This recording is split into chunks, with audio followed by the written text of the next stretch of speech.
entonces, estás, and here my part is the refugee program.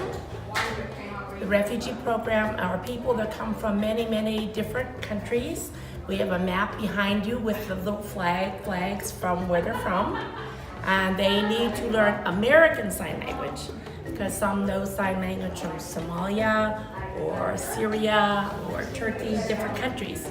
So they need to learn American Sign Language, and they need to know what do refugees need to do to be legal, to do everything. And they have to learn English so they can get a job. Before the travel ban and before the reduction in refugee resettlement in the United States, we were seeing a steady flow of refugees coming to the Buffalo area, some who had disabilities. And in that group, there were deaf refugees coming from countries from all over the world. So we decided as an agency that we had a responsibility to welcome them into the deaf community in Western New York and provide them the support services they needed to live full, rich lives here. The first thing we do is teach them American Sign Language. These clients of ours don't necessarily have the ability to communicate with interpreters here because they never learned American Sign Language. It's a really great piece of technology. Also, the camera itself, I can move the camera, so... My students are from 11 different countries, but there's only maybe 6 or 7 that are still coming here. Some have already gotten jobs. Some are doing other things that don't have to come. They're adults that can decide for themselves. So some are from Congo, from Syria, Somalia, Sudan, Syria, Burma. We have Nepali-Bhutanese clients, all of whom bring different language skills. So the class is a lot of fun.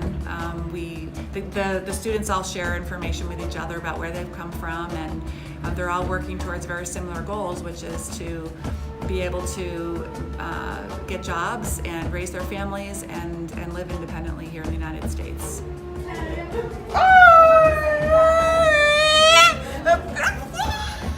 Unfortunately, in some cases, they didn't have access to any sign language, maybe because of stigma or lack of resources in the communities where they came from. Many of the deaf in their countries didn't have school.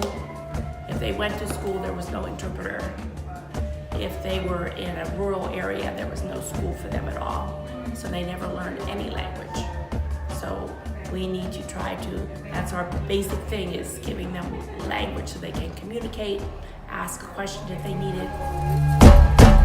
First is rides, because they don't have a license yet, they don't have cars. Second is how to do everyday things that we're so used to, like which day do you put out your garbage on the curb? And how do you contact the landlord if the roof is leaking?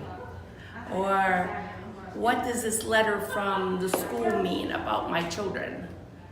How do I find what time the bus is coming? They don't have access to cultural information. They don't have access to the regulations about driving, citizenship, naturalization. They don't necessarily have the ability to take advantage of adult education programs that others have access to.